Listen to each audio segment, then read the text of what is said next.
So again, I would like to wish all of you a very good morning. So without delay, we will directly go to the slides.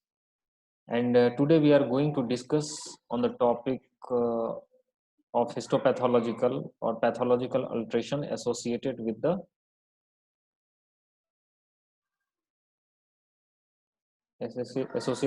skin and gill tissue.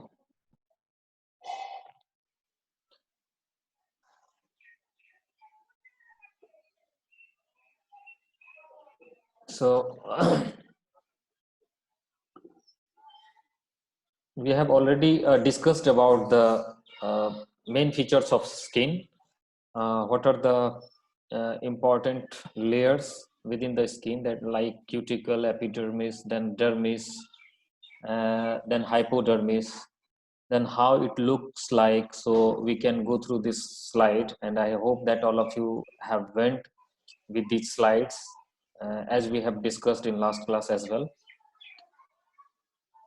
So last class it was ended somewhere at the pathological changes associated with the skin. So I would like to start from here. The pathological changes that is associated with the skin tissue, it may be erosion of cuticle and hemorrhages. As we know that cuticle is the outermost layer of the skin, where cuticle can be where you can get eroded cuticles as well as the hemorrhages. So I hope that hemorrhages, all of you are knowing that release of blood from the damage of veins, or continuous flow of the blood from the damaged vein. Then loss of epidermis at the site of ulcer. So you can even you can see there is the loss of epidermal layer where ulcer is found.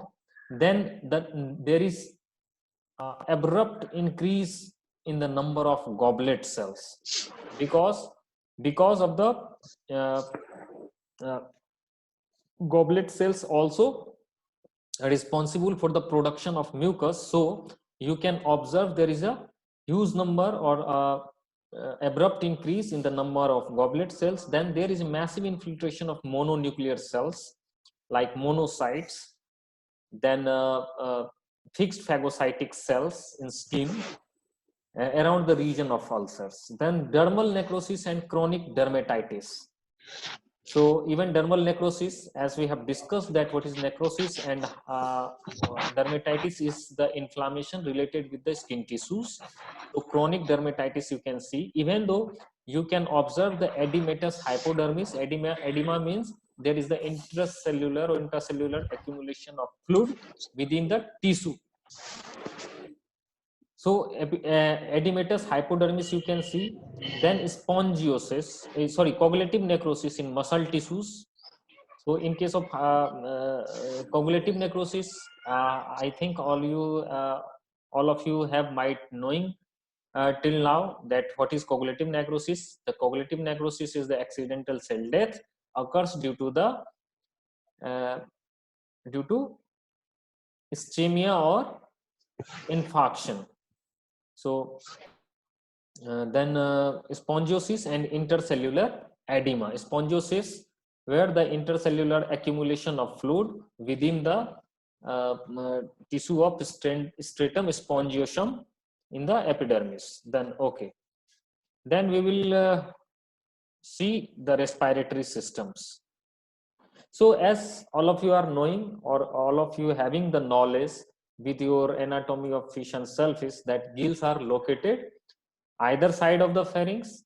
They are made up of thread-like structures called filaments, and each filament consists of a network of capillaries which allow a large surface area for the exchange of oxygen and carbon dioxide. And fishes exchange their gases by pulling oxygen-rich water through their mouths and pumping it over their gill filaments, and hence through this counter current mechanism, they get respired or oxygen. Then they push the oxygen poor water through openings in the sides of the pharynx, like sharks and lampreys, which having multiple gill openings up to 5 to 7 pairs, and most fishes have a single gill opening like in teleosts or osteichthyes on each side of the body. If we say about the fishes, about the teleosts, the opening is hidden beneath the protective bony cover that is called opercula or operculum. So how the morphology or anatomical structure of gill is? So gill comprises the two sets of 4 holobranchs. Each holobranch consists of 2 hemibranchs. I hope that all of you are understanding these both. The term holobranch means full gill, a single full gill filament, and hemibranch is a part of a part of it. Then each hemibranch has a row of long thin filament, that is primary lamellae. Primary lamellae is extended into secondary lamellae, and gill arch is bony structure that is covered by epidermal tissue and extends bony support or gill rays to the primary lamellae. So all of you are, might have knowing the gill arch contains 2 branchial arteries as well, the afferent and efferent, and each primary lamella is covered by mucoid epithelium as well. And secondary lamella, the blood capillary covered by the single layer in the on the secondary lamella, which consists of squamous epithelial cells where the gaseous exchange takes place. So you see here it is on your mobile screen, you just check. So at the first it is the gill raker. So you can see that there is a curvature of the gill tissue. It is the gill raker region. Then the second one is the mucosal epithelium. So just beneath of this gill raker there is a mucous epithelium, and third one is the basement membrane. You just see the what we have discussed about in the skin was cuticle, then its epidermis, basement membrane, hypodermis. Likewise in the gill tissue as well, after the gill raker, the second one is a stretch of mucous epithelium. After the epithelium there is a basement membrane, and you can see after the basement membrane is attaching is an attachment site which attaches the mucosal epithelium and submucosa. Okay, then fifth is bone. So a thin lining of bone you can feel or you can observe. Then sixth one is adipose tissue. So in between gill rakers and the filaments where it starts is a adipose tissue. Okay, so then we can see here then branchial arteries, primary lamellae. So here you are observing probably in 7th and 8th. Okay, so in 7th position where you can see the small holes, these are the afferent branchial arterioles through which the purified oxygen is carried to throughout all the bodies. Then afferent 8. So where it is located, you just see. These are the afferent artery, and these are situated just almost near to each other, so that the gaseous, the passive exchange of gaseous, the passive exchange of gases takes place, and the oxygen can be carried out throughout the body tissue through the blood vascular system. Then you see the 9th in the primary lamellae. So here it is. This one is primary lamellae, the middle one, and the secondary lamellae is the small gill filaments like structure that is situated on the primary gill lamella. So now we see the in short that what is primary lamellae. These are the primary lamellae, extracellular cartilaginous matrix. So these are the secondary lamellae, this is the primary lamellae, this is the cartilaginous matrix in which you can observe some chondrocytes. Then then you can observe chloride cells between the junction of secondary lamellae. These are the chloride cells, which are also called as pillar cells. Pillar cells, chloride cells, then capillary lumen you can observe. So how can you identify these cells like chloride cells, pillar cells, and capillary lumen? According to that, whether it is chloride cells, pillar cells, sir ये plus pillar cells provide the choice of the secondary lamella, do not like confuse the cells. वो B cells वो straight होता है because gas axis took place at secondary lamella, so it must have some rigidity. Chloride cell, capillary lumen, observe these are the account of the work of the capillary lumen is that any pressure they can tolerate and just they feel so that they can absorb any kind of shock that comes secondary. So capillary lumen high that then you can see red cells within flex is red cells possibly. So simply if you have any confusion regarding that, then you can raise your hand. Otherwise, so have you understood all these primary lamellae? The cell, these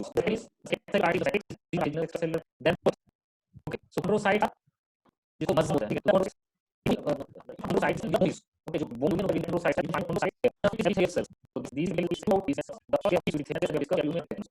kind of change associated with.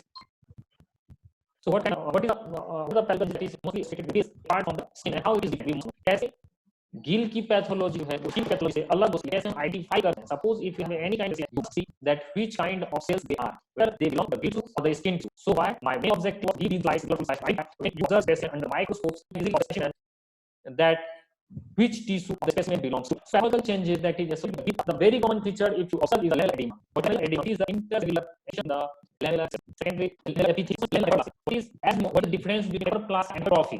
Hyperplasia is enlargement of epithelium or hyperplasia is enlargement of epithelial cells is hyperplasia, and hypertrophy is the cell division of somatic division. Okay, it is the somatic cell division. Hyperplasia is the abnormal swelling of a particular cell. Abnormal swelling or abnormal enlargement of a particular cell. Hyperplasia, abnormal increase of somatic cell due to cell division called hypertrophy. So this is the basics between hyperplasia and hypertrophy. So whether hyperplasia or hypertrophy is a change or is good for health as well. So we will discuss. This is important. And yes, it is also called aneurysm. What is aneurysm? Aneurysm is found where the rub of P cells or telangiectasis. What telangiectasis is a couch rupture of P cells. The main thing is you can get the edema. There is accumulation of fluid within this cell. There will be rupture of P cells. Then characteristic of telangiectasis. Then we can say that there is telangiectasis. Then accumulation of eosinophilic granular cells in lamella. Then parasitic cysts on lamella. You can find difference that is called epithelial cells. Separate from lamellae are called epithelial different parasitic infections. If parasitic cysts, if parasites are trapped in the epithelium, you easily observe the parasitic cysts or epithelial if there is any or bacterial infection or parasitic infection feed on epithelium. Lamellar fusion. Lamellar fusion causes two or more lamellae which are normally found in individual structures and grow and fuse together. So how they can grow and how they fuse due to lamellar hyperplasia. Lamellar fusion may occur. Then it restricting the passage of air. Then hyperplasia is an increase in the number of cells, abnormal increase in the number of cells in the gills. Then distal hyperplasia is the thickening of the epithelium tissue at the very tip of lamella, giving the appearance of club. So basal hyperplasia is the thickening of the epithelium tissue near the base of the lamellae. So we will observe this is the basal hyperplasia you just see. Basal hyperplasia, this is the two lamella, two secondary lamella, they fuse together, and you see also the edematous inflammation. Edema है ना, यहाँ पे आप देख सकते हो एक दो लेमेला के बीच में क्या होता है, ज्वाइंट हो गया है, they fuse together and due to lamellar hyperplasia. जब ये hyperplasia it will found at the base of secondary lamella, it will called as basal hyperplasia. But in case of distal hyperplasia, if the lamellar hyperplasia occurs at the distal end of the secondary lamella, is the distal hyperplasia. Shreya, please. Sir hypotrophy में oedema observe हो सकता है? Hypertrophy नहीं, Yes, sir. Generally hypertrophy में नहीं होता, hyperplasia में भी नहीं होता। हाइपरप्लासिया मतलब हुआ this is the abnormal increase. Generally हम लोग बोलते हैं इंक्रीज ऑफ सेल साइज। यदि पर्टिकुलर सेल है और वो उसके सेल साइज में इंक्रीमेंट हो गया तो उसको हम लोग क्यों होता है? या तो जो हॉस्पिटल हुआ या वो कंटिन्यूएट हो गया विद जो सेल डेवलप हो गया, तो ये सारे चेंजेस के कारण hyperplasia occurs with associated with pathological of cell. Okay, when we say about hypertrophy, it is the increase in number of cells. It is the increase of cells. So number of, yes, sir. Hypertrophy is also it may be essential part of body development. Suppose as we grow older and older, our bones become enlarged or getting developed. So these are the examples of hypertrophy. Yes, where there is increase of number of cells. आपका particular type वो आप होनी चाहिए। ये cell division के कारण इसको hyper बोलते हैं। Case of hyper there increase size of equal hypertrophy. Okay. Okay, sir. Thank you, sir. Okay. Then we check here. Lamella, they get filthy. We do the parasection or the excessive mucus section by the parasites. Okay. Lamella get epithelium lifting. So the plasma of the secondary plasma gets to the other filament. Then pathogenic gaze. So you just see what will changes. So see the field section is more. You can take their normal levels of this very fine structure, and you can think of the bifurcations of lamellar fascia. So, then we need to digestive system, or we should discuss with this skin or gill tissue. Aneurysm, aneurysm is of generally बोलते हैं aneurysm. जब आपके blood pressure ये क्या बोलते हैं aneurysm, telling aneurysm क्या होगा, कहीं पर भी आपका स्वेलिंग होगा एरिया में, या किसी भी, और ये जो स्वेलिंग हो रहा है आपका because of due the outer infection और द क्या बोलते हैं आउटर इन्फेक्शन और 1 मिनट मैं कैसे बताऊं, is the accumulation of fluid due to rupture of any cells, any ये क्या बोलते हैं हम लोग, their connective tissue, any connective tissue, accumulation of fluid or any rupture of any tissue is called aneurysm. So in case because the connective tissue is pillar, so why here it is called telangiectasis. In case there is general phenomena, so if there is rupture of connective tissue and there is accumulation of intracellular or aneurysm, then it will be called aneurysm. Yes, sir. Okay. तो यही differences है। Aneurysm overall बोलते हैं, जैसे हम लोग aneurysm होता क्या है, तो कनेक्टिव टिश्यू जनरली पार्ट्स होते हैं, इसलिए वो देखो तो स्ट्रेट टू क्या है hyper associated with pathological changes.